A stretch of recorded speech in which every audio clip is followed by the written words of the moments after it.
The smell of cheap bleach hit my nose before I even crossed the threshold. It was sharp, sterile, and completely overwhelmed the familiar aroma of coffee and old hardwood floors. A dead, ringing silence hung in the empty condo, the kind you only hear right after a funeral. But a strange, rhythmic sound was coming from the kitchen. Shick, shick. I walked down the hall without taking off my shoes, pushed the door open, and froze, feeling something vital drop away inside me. My 8-year-old daughter was kneeling in a puddle of dirty water, sobbing, fiercely scrubbing the immaculate white tile with a brush. My name is Darius. I'm 38 years old, and until this Tuesday, I considered myself a successful man. Vice president of logistics for a major firm. A beautiful condo in Georgetown. Mortgage paid off. Reliable German SUV parked outside. I have a wife, Maya, whom I love more than life itself, and a daughter, Sierra, whom I love even more deeply, if that's possible.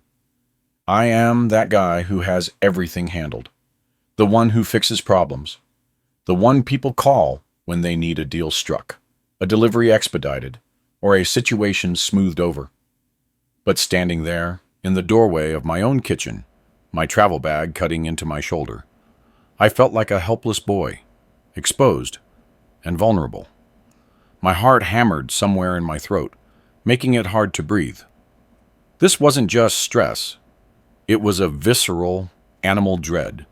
The realization that while I was building my career and solving problems, something monstrous had been happening inside my own home, my fortress. But for you to understand how I ended up at that spot, in dirty shoes, in the middle of a surgically clean kitchen, I need to rewind 3 days. It all started with a business trip that gloomy November Monday, when I boarded the Acela Express to Boston. It was routine, the kind of trip I took once a month. The Boston branch was scrambling to hit reporting deadlines.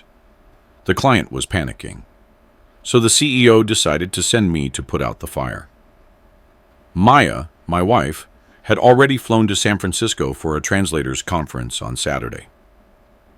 We'd spent ages trying to fit the pieces of that Rubik's Cube schedule together, trying to figure out what to do with Sierra. Sierra is our adopted daughter, the child of Maya's sister, who died in a car accident 6 years ago. We took her in when she was 2, and her eyes held a sorrow so adult it hurt me physically to look at her. She's 8 now. She's quiet, an incredibly sensitive little girl, who even after all these years still flinches at loud noises sometimes. She is our treasure. But to my parents, she has always been the situation.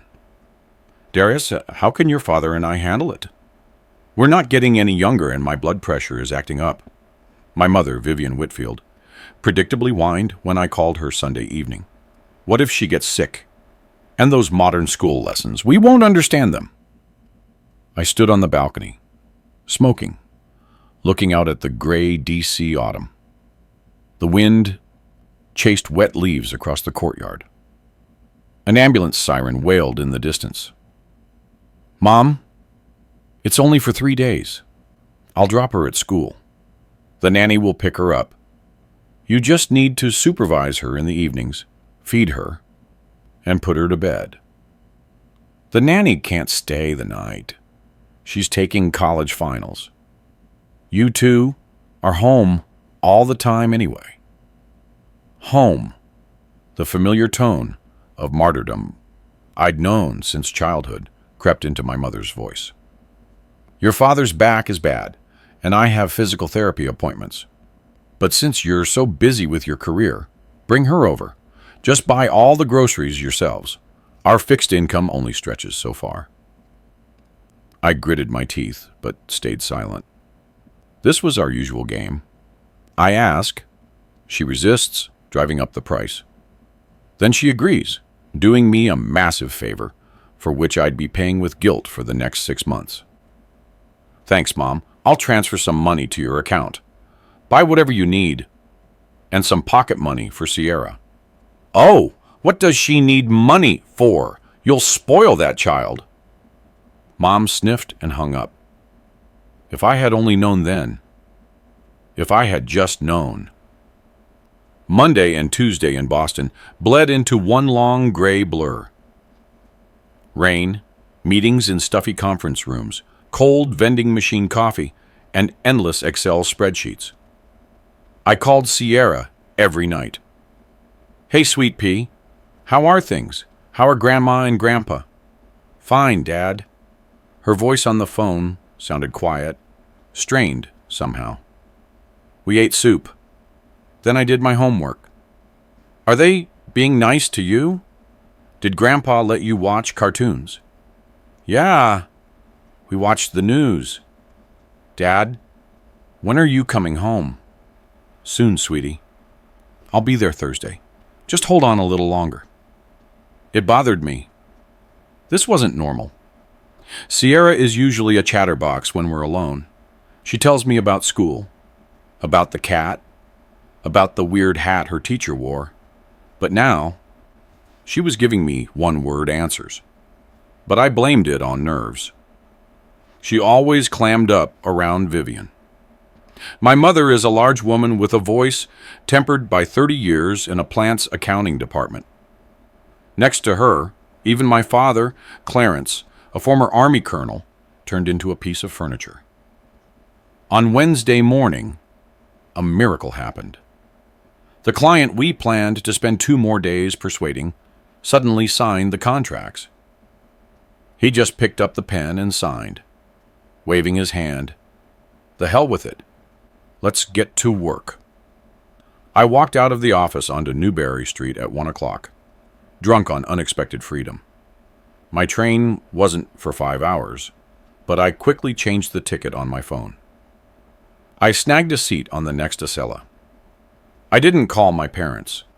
I decided to surprise them. I imagined walking in, ordering a pizza. Maybe my father and I would even share a glass of good whiskey to celebrate the successful deal. And Sierra would jump around, happy that her dad was home early. I meant to buy a cake. I ended up buying a big Lego set for Sierra. She'd been asking for the Princess Castle, and a bottle of good bourbon for my father. I dozed off on the train. I dreamt of something thick and unpleasant, like running down a school hallway, late for class, but my feet were sinking into the floor like tar. I woke up with a jolt. We were nearing D.C. Through the window, the dreary industrial zones of the Maryland suburbs flashed past, wet garages, endless housing developments, poking their peaks into the low, leaden sky. For some reason, my heart ached. You know that feeling, that American melancholy, when everything is fine, but your soul is scratching at the walls? I pulled out my phone.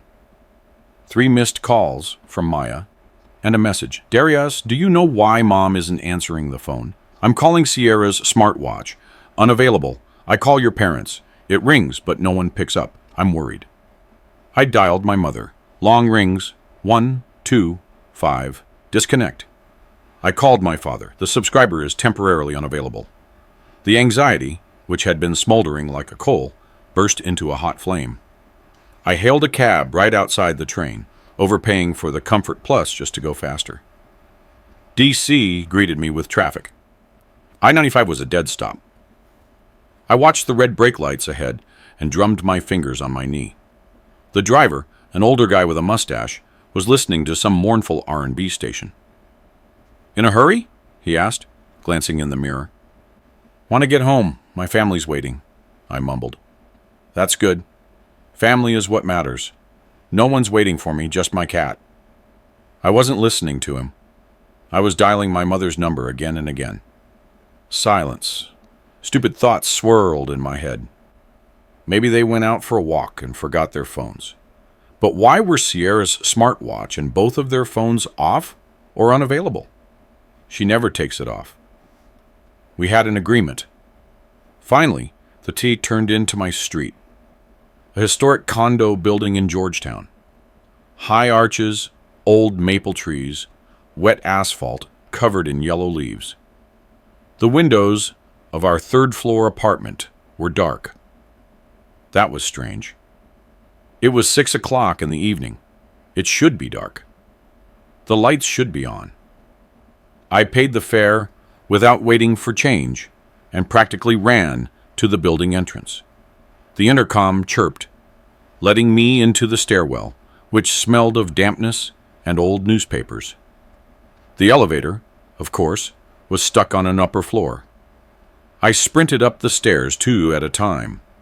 At the apartment door, I caught my breath and pulled out my keys.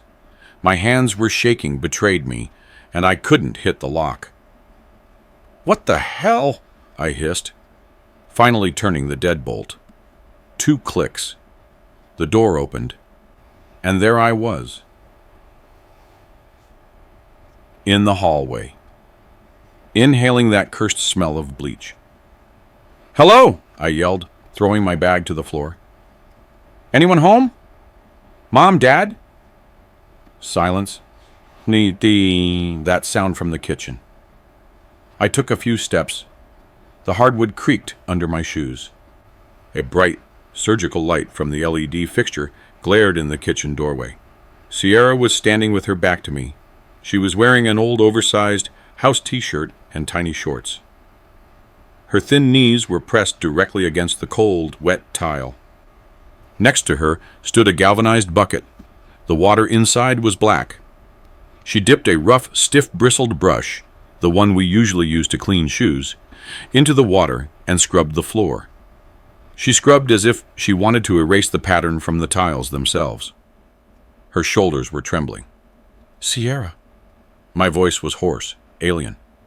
She flinched, dropping the brush. It hit the floor with a loud clang. Sierra spun around sharply. I will never forget her face in that moment. For a fraction of a second, before she recognized me, pure, concentrated terror flashed in her eyes. She pulled her head down into her shoulders, as if bracing for a blow. Her cheeks were wet with tears. Her nose was swollen, and dark shadows lay under her eyes, making her look like a small, sick ghost. "Daddy," she gasped, and that whisper broke me in half. I rushed to her, ignoring the puddles, dropping to my knees right into the dirty, soapy water, ruining my expensive pants, and swept her into my arms. She was ice cold.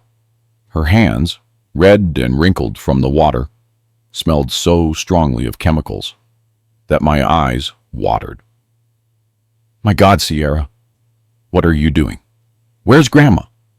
Where are they?" She clung to me, burying her wet face in my coat, and began to shake with silent sobs. I stroked her hair, feeling the tremor of her small body transfer to mine. "They left," she whispered, swallowing the words. "They went to Six Flags with Chloe?" "Left where?" I pulled back, looking into her face. "And why did they leave you?" Sierra looked down. Her lips trembled. "Grandma said..." She said... I'm grounded. "Why?"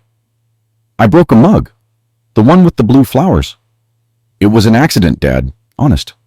I just wanted a drink, and it slipped." I felt a wave of hot, heavy fury rising inside me. "And what did Grandma say?" "She said I was clumsy. That it was because I'm..." She choked on the word, sniffling. "That I'm not their kind. And that I need to be taught to work. Since you guys took me in." She said until I scrubbed the whole kitchen spotless. They wouldn't come back, and I didn't deserve to go with them. "How long?" I asked quietly. "How long have you been sitting here?" "They left after lunch. A long time ago." My knees hurt, Dad. I looked at the clock. 7 p.m. That was about 4 hours.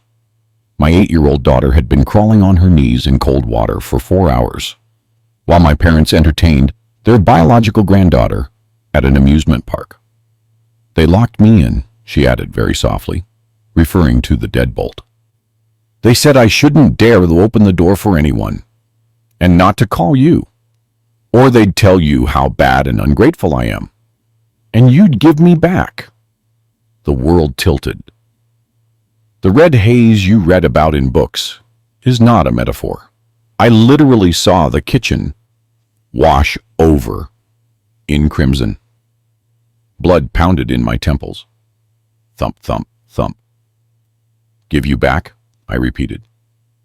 To where? To the group home. Sierra looked at me with such a mixture of hope and fear that it made me want to scream. Grandma said I should be grateful, that I wasn't abandoned, like a stray puppy. I slowly rose to my feet, picking Sierra up in my arms. Even though she was a big girl now, she wrapped her legs around my waist like a monkey. Listen to me, I said, looking her straight in the eye. No one is ever giving you back. You are my daughter, do you hear me? Mine. I carried her to the bathroom, washed her hands with warm water, scrubbing away that sickening smell of bleach, and applied Maya's most expensive lotion to them, which were red and chapped. I put her in clean pajamas. She was silent the whole time, only sniffing. Are you hungry? I asked, when I had wrapped her in a blanket on the living room sofa. There was oatmeal on the stove, but it's cold. I went to the kitchen. A pot of empty, sticky oatmeal stood on the turned-off burner. No meat, no sausage, just dry cereal. Next to it, in the trash can, I saw an empty pepperoni pizza box. My parents and Chloe had eaten pizza, left the child cold cereal, and gone out to have fun. I pulled out my phone and called Maya. Darius, are you home? What happened? She answered instantly. Maya. My voice was alien, calm, and terrifying. Sit down if you're standing. I told her everything, matter-of-factly, about the floor, the locked door, the puppy, and group home comments. Silence hung on the other end. Then I heard Maya cry. Not hysterically, but bitterly, helplessly. I'm flying out right now, she said through tears. I'm taking the first flight. Darius, please don't kill them, for Sierra's sake. I won't, I promised. That would be too easy. I hung up, brewed strong tea, pulled a bottle of bourbon from the cabinet, and poured a generous shot into my tea. All that was left was to wait. They returned an hour later. I heard the taxi pull up to the entrance. Car doors slammed. Chloe's cheerful voice rang out across the courtyard. Grandma, can we have ice cream when we get home? I was sitting in the dark foyer on the ottoman, right in front of the entry door. The tea was cold. Inside, I was hollow and cold, like that bucket of dirty water. The key turned in the lock. The door swung open, letting in the smell of the street, my mother's expensive perfume, and sickeningly sweet cotton candy. Ugh, what rotten weather, Vivian loudly declared, stumbling into the hall. She was wearing her mink coat, flushed and pleased. My father, Clarence, followed her with shopping bags, and behind him bounced Chloe in a bright pink snowsuit. The light from the hallway fell on my face. Oh, my mother shrieked, seeing the dark silhouette. Good heavens, Darius, why are you sitting in the dark? You scared me to death. She reached for the light switch. The light flashed on, blinding me. I didn't squint. I just looked at her. Hi, Mom, I said. You're back already? She hesitated for a second, her eyes darting around. Well, we were just out walking. Decided to air Chloe out a little.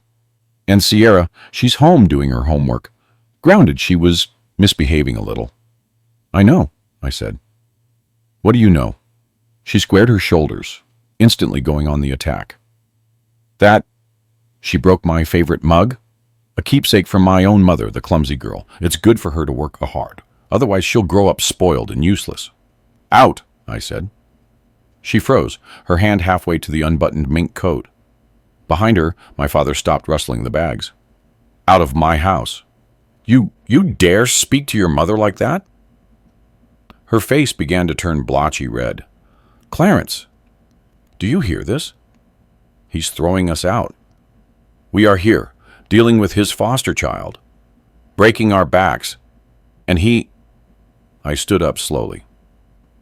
I'm 2 heads taller than my mother. But right now, I felt like a cliff about to collapse. You weren't dealing with her, I said quietly, articulating every word. You were tormenting her. You left an 8-year-old child locked in an apartment. You forced her to wash floors with ice-cold water for 4 hours. You told her she was a puppy from a shelter. She lied. All of it, my mother shrieked. She makes things up. You can't squash her with a finger. Her mother was wild, and she's growing up the same way. A liar. That was the end. The point of no return. My wife, I said, stepping closer to her, is a saintly woman. And Sierra is my daughter. And she has more decency in her than your entire bloodline.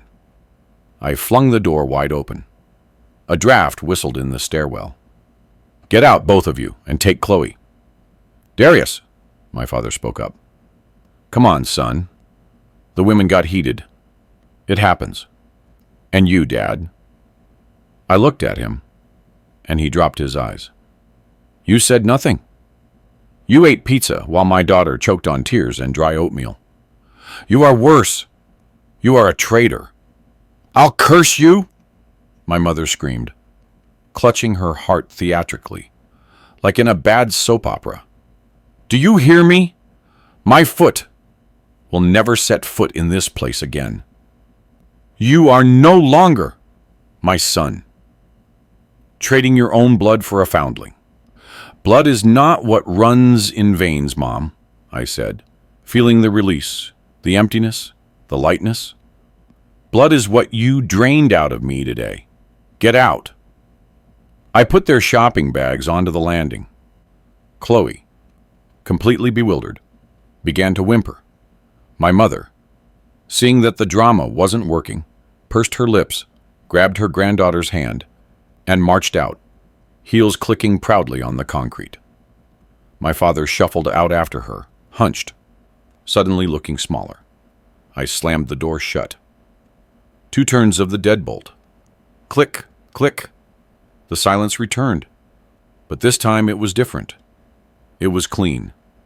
I slid down the door to the floor and covered my face with my hands. A faint sound of a cartoon came from the living room. Sierra was awake. Dad? She called softly. I wiped my face with my palms, put on a smile, crooked but sincere, and walked toward her. I'm here, sweet pea. I'm here, and I'm not going anywhere again. The silence after the door slammed was not peaceful. It was deafening, cottony, like after a concussion. I stood in the hallway for 5 more minutes, staring blankly at the locks. One thought hammered in my head. I did it. Not, how could I? Or what now? But simply, the statement of a fact. I had amputated the gangrene. Painful, agonizing. But it was the only chance for survival. I returned to the living room. Sierra was sitting on the seesaw, her legs tucked under her, staring blankly at the TV screen, where some cartoon ponies were saving the world. She was clutching her old plush rabbit with the torn ear, the only toy that had moved with her from her previous life. Dad, she didn't even turn her head. They won't come back today? Definitely not. I sat down next to her, but didn't hug her right away, afraid to startle her.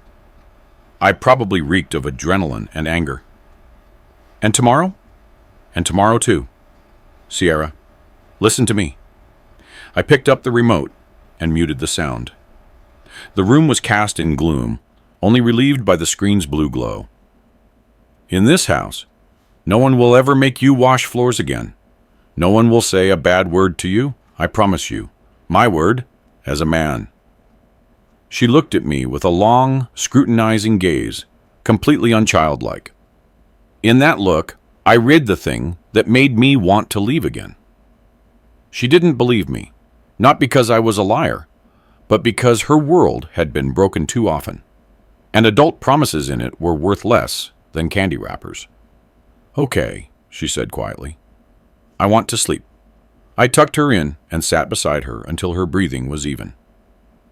Then I went out to the kitchen, where the smell of bleach still lingered, seemingly embedded in the walls themselves. I opened the window wide. The icy November air rushed in, chilling the room, but I didn't care. I poured myself more bourbon, sat at the table, and put my phone in front of me. It was silent. The screen was black. This was the calm before the storm. I knew my mother, Vivian Whitfield, does not lose. She regroups. Maya flew in at 5 o'clock in the morning. I hadn't slept, just lay in the dark with my eyes open, listening to the hum of the refrigerator and the neighbor coughing through the wall. When the key turned in the lock, I was already in the hallway. She looked exhausted. Mascara had run, her hair was disheveled, her coat unbuttoned. She threw down her suitcase and hung on me, burying her face in my neck. She was shaking. You kicked them out? She whispered. I kicked them out.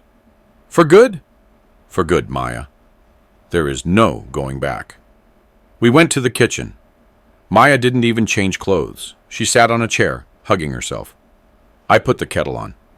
We both needed some warmth. Any warmth. I knew she disliked her, Maya began, watching the steam rise from her mug. I saw those looks, how she'd purse her lips when Sierra laughed loudly, how she gave her those silly gifts, but I thought it was just, some kind of old-age jealousy. But this? A puppy?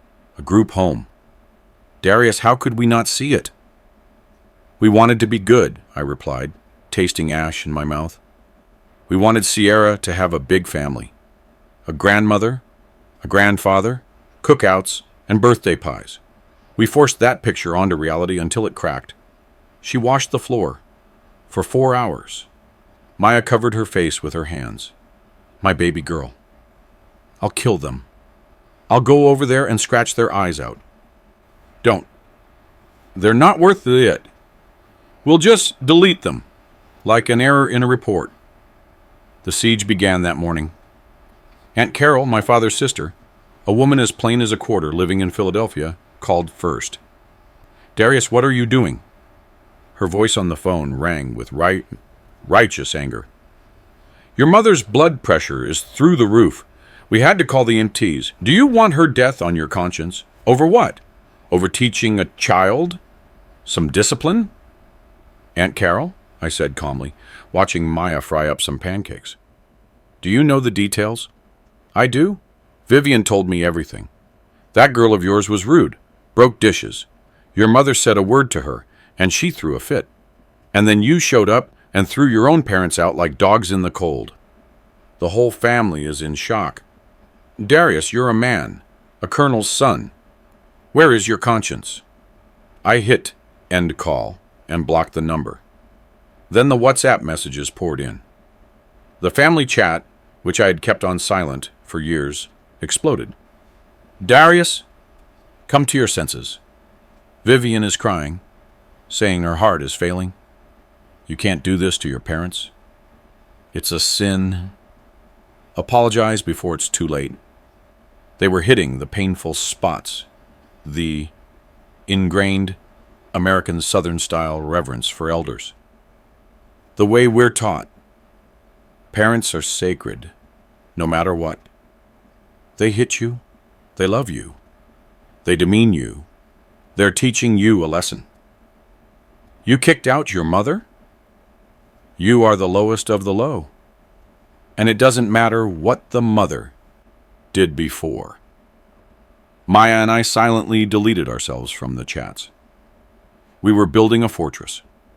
Closer to noon, Marcus, my younger brother, the family favorite, the pride of the family, called.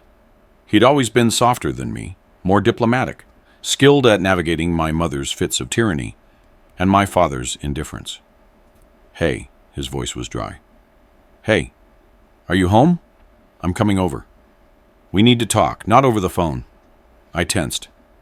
Marcus was always on our parents' side, not because he was cruel, but because it was easier for him that way. He never saw their dark side because it was never turned on him. He arrived an hour later. We went out to the stairwell to smoke. Sierra was inside, and we didn't want her to overhear. Marcus looked bewildered. He nervously twisted a pack of cigarettes in his hands, not lighting one. "Mom says you've lost your mind," he started, looking out the window at the gray courtyard. "She says you came home drunk, started yelling and kicked them out." Dad won't even talk. "Just chain smokes." "Dude, what actually happened? You're a sensible guy." I inhaled deeply. The smoke burned my lungs, clarifying my thoughts a little. "Marcus, do you remember how they punished us as kids?" "Sure, the belt sometimes, standing in the corner, like everyone else." "Do you remember how Mom made me rewrite a notebook 3 times if I made a mistake? Until 2 in the morning, while she stood over me and told me I was stupid and would end up a janitor?" Marcus shifted uncomfortably. "Well, that was old school parenting. At least we grew up to be men." "Men!" I scoffed. "Now imagine you are 8 years old. You're a little girl. Your biological mother died. You were brought into a strange house, and they tell you, you are nobody here. You are dirt. You are a puppy from a shelter." I told him everything in detail. The dirty water, the 4 hours on her knees, the bloodline comment, the way they ate pizza while Sierra choked on dry oatmeal. I spoke evenly, unemotionally, like a prosecutor reading an indictment. Marcus listened, forgetting to light his cigarette. His face changed. First disbelief. "No way, that can't be true." Then doubt. Then horror. "She actually said, 'Shelter?'" he quietly repeated. Sierra repeated it word for word. "Say thank you that you weren't dropped off like a puppy." Marcus broke the cigarette in his fingers. Tobacco spilled onto the concrete floor. "Damn," he exhaled. "I didn't know, Darius. I swear I didn't know. I thought they were just, strict." "Was Chloe with them?" "She was. She's been buzzing in my ear all morning about the rides, happy as could be." He fell silent, absorbing the contrast. His daughter was riding carousels while mine was scrubbing floors. "Mom called me this morning," Marcus continued, staring at the floor. "She said Darius has gone completely insane because of that girl. She's manipulating him. I believed it. Like the kid made stuff up, and you fell for it. But the puppy comment, that's too much. That's rock bottom." "Man, it's not rock bottom, Marcus. It's fascism. Petty, kitchen table fascism. What are you going to do?" "Nothing. As far as I'm concerned, they're dead to me." "And Dad?" Dad stood there and said nothing, as always. Marcus was silent for a long time, then kicked the cigarette butt with the toe of his shoe.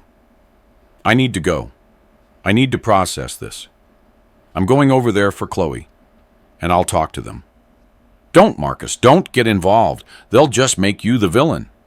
"No."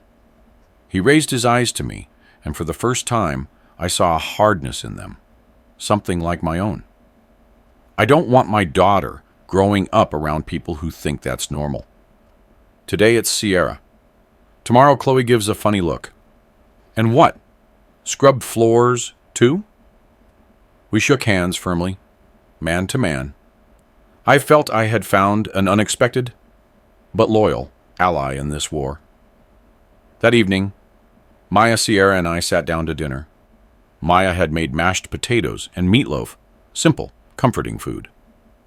Sierra ate carefully, constantly glancing at us. Is it good? Maya asked, gently stroking her arm. Very, Sierra nodded. Mom, can I have seconds? You can have the whole pot, baby girl. Suddenly, Sierra put down her fork. Dad? Mom? If I break something again, you won't kick me out? Never, we answered in unison. Even if it's a very expensive mug. Sierra. I leaned towards her across the table. In this house, things exist for people, not people for things. Break the whole set of plates. Break the TV. We'll buy a new one. But we can't buy a new you. You are our only one. She smiled for the first time in 2 days. A weak, timid smile. But I saw tears well up in the corners of her eyes. Thank you, she whispered. And in that moment, I knew. The war was just beginning. Kicking my parents out of the apartment was easy. Kicking their voices out of my daughter's head, that was going to be the real battle, the battle for her soul. And we were going to fight for every inch. The next day, I enrolled Sierra with the best child psychologist in the city, Dr. Avery. It cost an insane amount of money, but I didn't care. I was ready to sell my car, my kidney, my soul to the devil, just to erase the smell of bleach and the word shelter from her memory. But the past is tenacious. It doesn't let go so easily. December was snowless and dark. The city was choking on road salt dust and pre-holiday hysteria. But there was no sense of celebration. We lived in a state of siege. My phone had long become a blacklist for half my contact book. Aunts, cousins, some forgotten godparents, they all felt it was their duty to call and reason with me. You're going to drive your mother to her grave, some yelled. Think again, pride is a mortal sin, others echoed. I changed SIM cards, blocked numbers, but their voices seeped through like poison gas. Vivian played the dying swan card masterfully. A hypertensive crisis, real or imagined, no one knew. An EMT visited to the front of the condo building, performative moans to Marcus over the phone. She waited for me to crawl back, for the guilt pounded into me since childhood, with a belt, and shame to finally outweigh my conviction. But she miscalculated. I wasn't looking at her. I was looking at Sierra. Dr. Avery's office felt like a cozy den. Soft armchairs, muted light, shelves of toys. Sierra sat in en box, building something silent and sad. Darius, Maya, Dr. Avery spoke quietly, but every word landed like a weight. Sierra has a classic imposter syndrome within her own family. She's not just afraid of punishment. She genuinely believes that love is a paycheck, that she was hired as a daughter, and if she performs poorly, she'll be fired. We tell her every day that we love her, Maya said, clutching a tissue. We don't demand anything from her. Words don't work when there is a core fear, the psychologist sighed. The trauma of rejection inflicted by a significant adult, the grandmother, was layered on top of the trauma of losing her biological mother. The grandmother confirmed her worst nightmare. You are an outsider, you are damaged goods. We left there feeling wrung out. At home, Sierra was behaving perfectly, too perfectly. She made her bed military style. She washed her plate so thoroughly, it squeaked. She looked it in our eyes with a frightening dog-like devotion. I'm good. I'm good. You won't send me away? It was unbearable. I wanted to see her cranky, with socks strewn about, refusing to do her math homework. I wanted to see a normal child, not a small robot trying to survive. One evening before Christmas, I found her in the bathroom. She was standing in front of the mirror, scrubbing her face with a harsh washcloth until it was raw and red. Sierra, what are you doing? I asked. I wanted to wash it off, she said, not looking at me. Wash what off, sweetie? You're clean. What Grandma said, that I have dirty blood And I'm not really yours. I sat on the edge of the tub and cried. For the first time in 20 years. Silently, manfully, sparingly. But the tears flowed down my cheeks, and I couldn't stop them. Sierra got scared, dropped the washcloth, and hugged me. We sat like that for 10 minutes. A big, strong man and a little girl, both broken by the same cruel hand. There is no such thing as dirty blood, I said then. There are only dirty words, and we'll wash them off together. In January, the snow finally came, heavy, thick, and fluffy, concealing the dirt and grayness beneath a white blanket. Marcus came over on the 3rd, unannounced, with a bottle of vodka and Chloe. Gonna let me in? He asked from the doorway, breathing frosty steam. Come in. I stepped aside. Chloe peered shyly from behind her father's back. Sierra came into the hallway, clinging to Maya's skirt. The girls looked at each other like creatures from different packs. Hi, Chloe said. I have a new tablet. Want to play? Sierra looked at me. I nodded. Go, I whispered. It's just Chloe. She's not Grandma. I'll... Half an hour later. Laughter echoed from the kids' room. Normal laying, childish laughter. So Marcus and I sat in the kitchen, drinking vodka with pickles. I'm not talking to them, Marcus said, downing a shot. Almost. I just drop off groceries and medicine. That's it. Mom screams, curses me, says I turned on her. But I just saw what I saw. The way she looks at Chloe. With love, yes. But it's a sick, possessive love. Darius, you are mine. You are the best. You are a princess. And everyone else... I realized she'd spoil my daughter too. Turn her into the same arrogant woman. We sat in silence. Did Dad call? I asked. He called, secretly. From the garage, he was crying. Says he misses you. Says he was an old fool. Afraid to say a word against Mom. Too late, Marcus. I know. He knows too. He asked me to give you this. Marcus pulled an envelope from his pocket. It's money. His whole emergency stash. He said, buy Sierra something and tell her Grandpa's a fool, but he loves her. I took the envelope. It felt hot in my hand. Inside were crumpled bills smelling of tobacco and motor oil. The smell of my childhood. The smell of the father who taught me how to fix a bicycle, but failed to teach me how to defend my own. I'll buy her an easel, I said. She loves to draw. 6 months passed. Spring this year was stormy, harsh, but alive. The snow melted quickly, exposing the black earth, from which grass immediately sprouted. We were walking in Rock Creek Park, Maya, Sierra, and I. Sierra was ahead on her scooter, wearing a bright yellow jacket, looking like a small sunbeam. She no longer cleaned floors by the book. She recently got a bad grade in math, and when she got home, she didn't hide in the closet. She threw her backpack down and said, "That teacher is mean." Maya and I exchanged a happy glance. It was a victory. The normal, healthy reaction of a normal child. Suddenly, my phone vibrated in my pocket. An unknown number. I usually don't answer, but for some reason, I did this time. "Hello, Darius." The voice was weak, cracked. My father's. "Dad? Darius. Your mother passed away an hour ago. Stroke." The world didn't collapse. The birds continued to sing. Sierra continued to ride her scooter. The sun continued to shine. The air just became a little thicker. "I'll be there," I said. I hung up. Maya came up to me, alarmed by my face. "What is it?" "Mom. She's gone." Maya hugged me tightly until my ribs creaked. I stood in the middle of the spring park and felt a huge, heavy boulder roll over inside me.